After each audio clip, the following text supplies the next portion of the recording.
The 1920s were a second Gilded Age due to the increasing complexity of growth and uncertainty.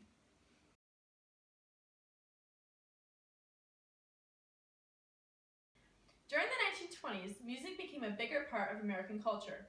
The phonograph was a device that allowed people to listen to music in their homes. The 1920s had been nicknamed the Jazz Age as a result of the increased popularity of jazz music during this time. The Charleston, which is not a nickname of Sarah Charlton, is one of the many dance crazes that became popular during the 1920s. During this time, recording companies began creating regional markets where they focused on certain music genres according to the area's diversity. For example, hillbilly music focused on the South and blues, and jazz music was focused in urban areas. And now, a presentation of a music video from the 1920s.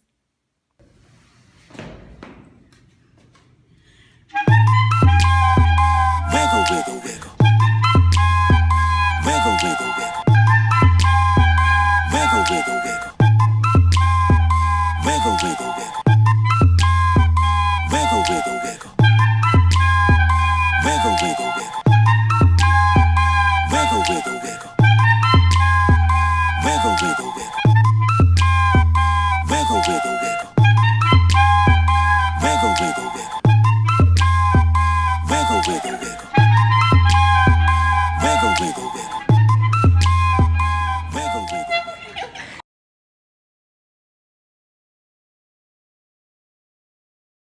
As a part of America's decency, people began speaking out against alcohol and claimed that it was destroying America's morality. One individual, Carrie Nation, took this issue extremely seriously. She went bar to bar and she threatened drinkers with her hatchet. As a result of these actions, and actions of other people like Carrie Nation, the 18th Amendment, which prohibited alcoholic beverages, went into effect on January 16, 1920. This was followed by the Volstead Act, which specified what types of liquor would be banned. Oh yeah.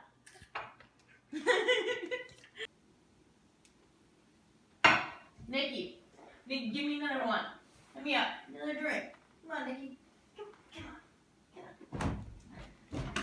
What the? Is there alcohol being served in this establishment? No. Nikki!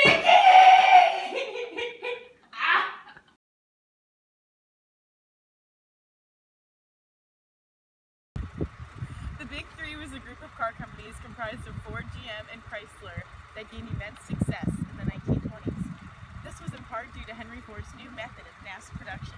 Along with this improvement in production, Ford was able to make automobiles that were affordable to the average American person. However, this increase in car availability meant that more people were buying on credit. The automobile industry put a large increase in the use of credit, so much that it became the norm for society during this time period. She's a beaut, ain't she? I'd love to buy her. Can I put her on credit though? Yeah, sure.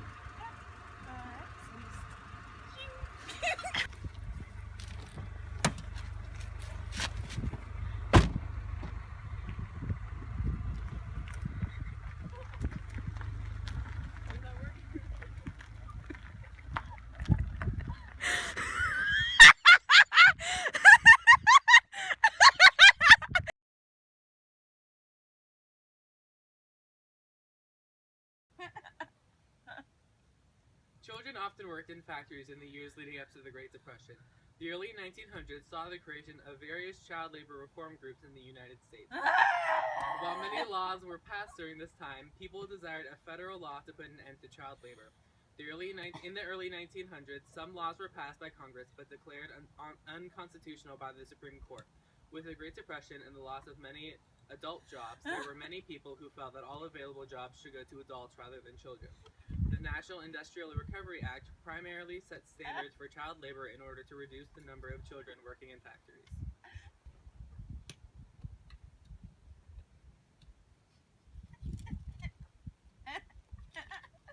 Hey, get back to work. I need profits high this quarter to afford our new vacation house.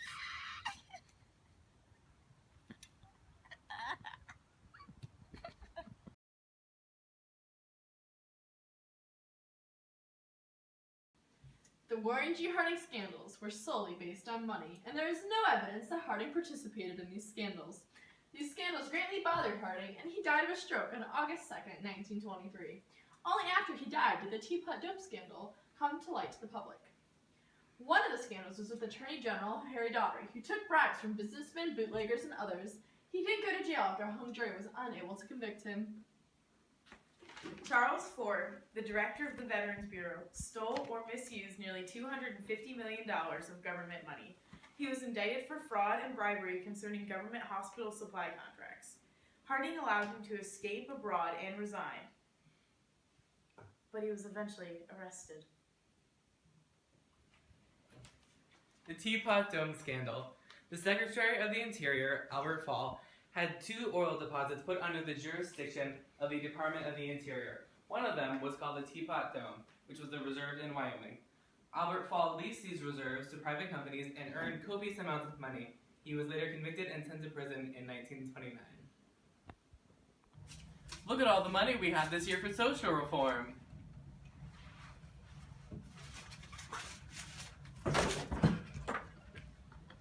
Where'd all the people's money go?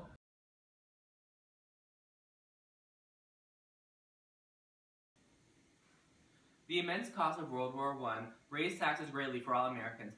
Harding appointed Andrew Mellon, the wealthiest man in America, as Secretary of the Treasury. In the Revenue Act of 1921, passed on November 23rd of 1921, the Harding administration proposed large reductions in the amount of taxes that the wealthiest Americans had to pay. It repealed the federal excess profit tax, the transportation taxes, some luxury and other taxes, and reduced the maximum surtaxes upon individual incomes. And now, a speech about taxes from Secretary of the Treasury, Andrew Mellon. Wow, that's some group of people. So we're going to be discussing something so important for our country, for our economy, and for getting us all working again and working well again. It's a tax reform that I think will make America strong and great again. Too few Americans are working, too many jobs are being shipped overseas, and too many middle-income families cannot make ends meet.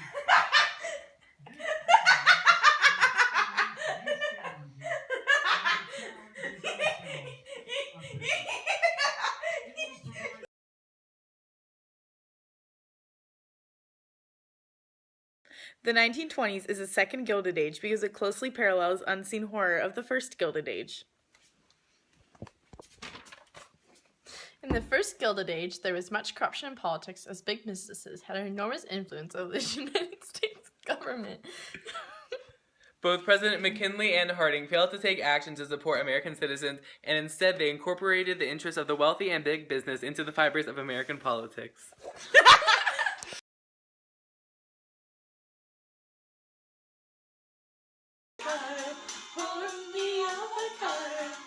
Peel the avocado, peel the avocado, peel the avocado, peel the avocado, guacamole, guacamole, guacamole, guacamole.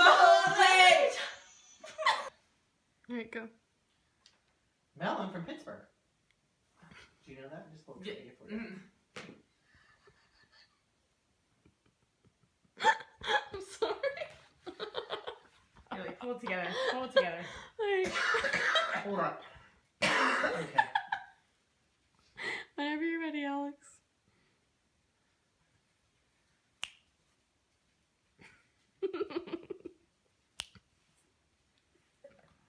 Smile. Look up.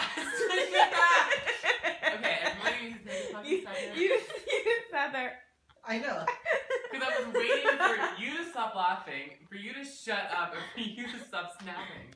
That was left-handed snap, too. I'm impressed that it was that good. Alright, whenever you're ready, Alex. The Mm-hmm. I swear to God.